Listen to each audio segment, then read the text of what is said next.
Bonjour et bienvenue sur cette vidéo. Alors nous sommes toujours sur le calendrier éditorial de la page design graphique pour le mois de novembre.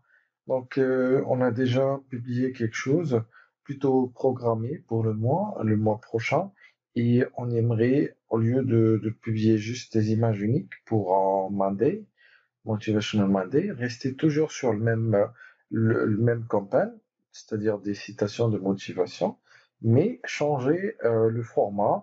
Et pour cela, donc, on aura besoin d'une plateforme qui va nous permettre de créer des petites vidéos, d'accord? Des vidéos animées de 10 à 20 secondes, quelque chose comme ça. Alors, il n'y a pas mieux que la plateforme Crello. Alors, Crello, c'est une plateforme gratuite et bien sûr, il y a un compte payant, premium, pour avoir plus de fonctionnalités, mais vous pouvez l'utiliser entièrement de manière gratuite, sans rien payer. Alors, vous devez créer un compte sur la plateforme, donc c'est facile à faire, et après, vous allez descendre en bas, ou plutôt en haut, vous pouvez cliquer sur vidéo. On s'intéresse sur Crello juste sur les vidéos, pour créer des vidéos. Alors, pour les visuels, je pense que Canva fera l'affaire. Sinon, sur les vidéos et animations, ici, vous pouvez cliquer sur billet vidéo carré, 1080 sur 1080, pour utiliser ça à la fois sur Facebook et Instagram. Donc, je clique sur cette page et ça donne ça. Voilà, donc j'ai un cadre de travail qui ressemble un peu à Canva. Donc, c'est une copie quasi exacte de Canva. Alors, ici, j'ai les créations, les templates, etc. Médias, c'est pour les vidéos et aussi les photos, etc. Les animations ici, voilà, quelques animations et puis les arrière-plans. En tout cas, on va rester sur un truc simple. Création, donc ça donne déjà ça. Donc, vous avez des trucs payants et d'autres gratuits. Alors, les éléments qui sont gratuits, donc, portent l'étiquette gratuit. Alors, j'ai trouvé déjà ça, donc, juste pour rester sur un exemple simple. Voilà, donc je clique dessus, c'est déjà gratuit, donc il n'y aura pas de publicité, en fait, de Crélo, etc. Alors, une fois choisi, donc il va me montrer, voilà, ici, le template, et puis, donc je clique sur le texte, j'ai tapé sur la barre de recherche citation de motivation en français, et j'ai trouvé quelques publications ici. Donc, je peux juste copier-coller ça, d'accord? Donc, je copie ça et je le mets quelque part ici, donc sur le texte. Alors après, bien sûr, il faut un certain formatage du texte. D'abord, donc, on doit centrer, on doit changer de police aussi. Plutôt, d'abord, réduire un peu de la taille. Donc, on va mettre 50. Quelque chose comme ça, et puis je vais le centrer. Non, pas ça. Donc il faut sélectionner, voilà, sélectionner le texte et le glisser vers le haut. Ici, voilà. Et après, donc je vais cliquer ailleurs. J'ai un autre texte sur l'écran. Je dois l'enlever. D'accord? Donc je vais juste cacher ça. Voilà, ça je supprime. Voilà, et après, donc je vais glisser un peu et faire agrandir le texte pour qu'il puisse occuper plus d'espace. Et bien sûr, je vais le centrer. Sinon, donc je peux jouer juste sur, voilà, la partie du ciel et rester, ou plutôt garder celle d'en bas. Alors, je peux changer de couleur, etc. Donc, j'ai ici, bien sûr, la couleur de police, la possibilité, bien sûr, de changer pas mal de choses, etc. Pour la couleur de police, je clique ici, donc je peux choisir une autre couleur, d'accord? Et bien sûr, le blanc, je pense, ça fera affaire. Sinon, il y a aussi le noir, donc vous pouvez miser sur le noir aussi.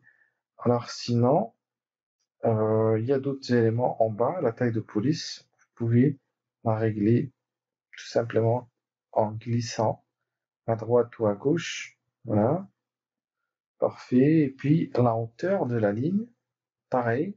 Donc si vous remarquez ici, il y a, je pense, l'accent ici qui n'est pas bien affiché.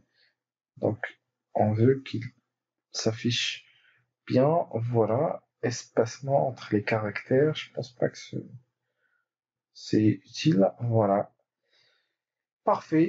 Donc, j'ai maintenant mon visuel. Alors, ne vous inquiétez pas si vous trouvez Crello écrit et avec un quadrillage et watermark. Alors ça va disparaître. Alors, je dois tester en cliquant sur lecture. Alors d'abord, je dois avoir en fait voilà l'identité ou le nom de la personne philosophe, etc. C'est qui? Lee Brown. D'accord. Ok, donc je vais mettre ce nom en bas. Voilà. Et puis voilà. Donc c'est bon. J'ai mis le titre après, plutôt le nom. Donc qu'est-ce qui reste? Je dois descendre un peu en bas pour centrer un peu. Et puis je teste. Voilà, en cliquant sur lecture. Alors d'abord, il faut chaque fois bien sûr enregistrer en cliquant sur CTRL S pour ne pas perdre son travail. Voilà. Et puis voilà, donc rien de spécial, sauf bien sûr les vagues, voilà, et le mouvement des vagues, etc. C'est tout. Alors ça, c'est plus important que la photo normale. Pourquoi? Parce que juste le fait que il y a une interaction, d'accord, et plutôt voilà la vidéo, donc ça attire l'attention. Donc ça c'est plus bénéfique. Alors l'idée est au lieu de créer une petite photo ou image unique avec du texte et un background, on crée une vidéo, d'accord, avec du texte qui bouge et aussi une vidéo background. Donc tout ça pour attirer l'attention des fans sur le fil d'actualité ou sur les publicités, etc. Alors qu'est-ce que je fais? Je peux cliquer sur le texte car j'ai remarqué qu'il n'y a pas d'animation sur le texte, donc je peux choisir une animation comme celle-ci, d'accord? Ou peut-être celle-là. Non, non, non, pas vraiment. Alors, qu'est-ce que j'ai fait? Il fallait juste choisir ça et pas ajouter une animation, mais plutôt cliquer ici, d'accord? Sur cette icône, l'animation de l'ensemble projet est activée. Alors, je vais pas utiliser une animation pour toute la vidéo, mais juste pour le texte. Alors maintenant, je vais cliquer sur Zoom. Voilà, c'est ça, c'est ce que je cherche. Donc une animation Zoom avant, c'est-à-dire le texte va s'afficher, d'accord, et Zoom va zoomer en avant. Voilà, c'est ça. Alors, je peux faire pareil pour le deuxième texte. Alors, tous les objets textuels, vous pouvez les voilà, cliquer dessus et après cliquer sur animation. Cette sorte de play. Voilà, et vous faites pareil. Voilà. Sympa, sympa. Alors maintenant, on va ajouter notre logo dedans, d'accord? Ici, quelque part ici. Alors je vais aller sur mes dossiers et moi j'ai déjà ajouté un logo ici. Alors vous pouvez faire pareil en cliquant sur télécharger ou transférer une image. Donc je vais chercher mon logo, supposons que ça c'est le logo. Donc je vais l'enregistrer, l'ouvrir et ça va s'ajouter ici.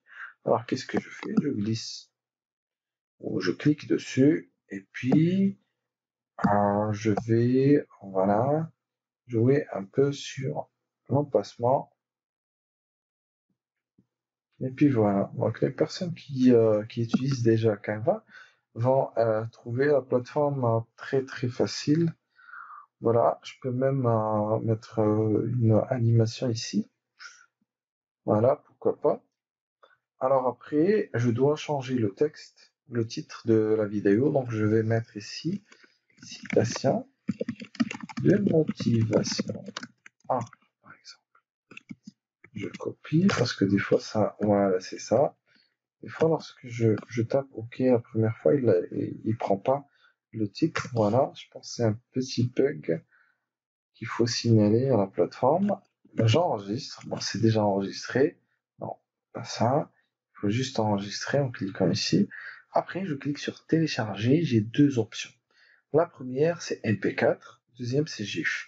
GIF, c'est plutôt photo, d'accord. Et MP4, c'est voilà, le format de vidéo. Alors, je dois attendre quelques secondes, juste le temps de me préparer la vidéo, et je vais la voir ici, comme Canva, comme sur Canva. Donc, on a la même chose. Donc, je vais télécharger ça et je vais bien sûr l'ajouter à mon drive quelque part ici. Alors, j'avais motivation ici, donc je vais créer un petit dossier et sur lequel je vais mettre citation de motivation, comme ça, sur lequel je vais mettre ces deux publications en format photo, d'accord, mais l'autre, voilà, ça va être, voilà, excusez-moi, sympa, non? Voilà, une petite vidéo de même pas 6 secondes, quelque chose comme ça, mais c'est mieux que rien, et c'est mieux qu'une photo, voilà, figée, etc. Alors, déjà, je remarque que c'est au niveau du logo, donc j'avais la possibilité, par exemple, de ne pas mettre, de mettre un filtre en fait sur la photo, d'accord? Mais je pense que ça nécessite pas vraiment tout ce travail-là, d'accord? Que l'idée de ne pas utiliser ça en format normal, mais d'utiliser plutôt un filtre qui va avec le thème, etc., en bleu, blanc, etc. Mais je pense que c'est pas la peine. C'est pas la peine, donc on va rester sur cette vidéo. Alors, qu'est-ce que je vais faire? Je vais revenir sur Drive. Je vais mettre ces vidéos ici, plutôt ces deux photos, je déplace. Bien sûr que je vais déplacer, je double-clique ici, et puis la vidéo elle est téléchargée. Je viens de la télécharger, je pense qu'elle est quelque part ici. Voilà, c'est ça. Et je vais la mettre sur cet endroit. Voilà, donc il va la télécharger rapidement et je vais récupérer son URL et la placer sur le troisième lundi du mois de novembre. Alors, c'est bon, donc je clique ici, je récupère l'URL, je copie l'URL et je la place sur la troisième semaine du mois, plutôt le troisième dimanche. Et puis voilà, donc comme ça, on a créé une petite vidéo, d'accord, au lieu d'utiliser juste des publications normales, des images uniques. Donc on a mis une petite vidéo. Donc sympa, c'était sympa aussi. Et voilà, donc certainement, il va avoir plus de résultats. Et même côté algorithme de Facebook, l'algorithme, lorsque il est face à une vidéo carrée, 1080 sur 1080, qu'est-ce qu'il fait? Il donne plus de portée organique. C'est-à-dire ma vidéo, elle va être vue par plus de monde par rapport à la photo normale. D'accord? Donc merci, à la vidéo prochaine.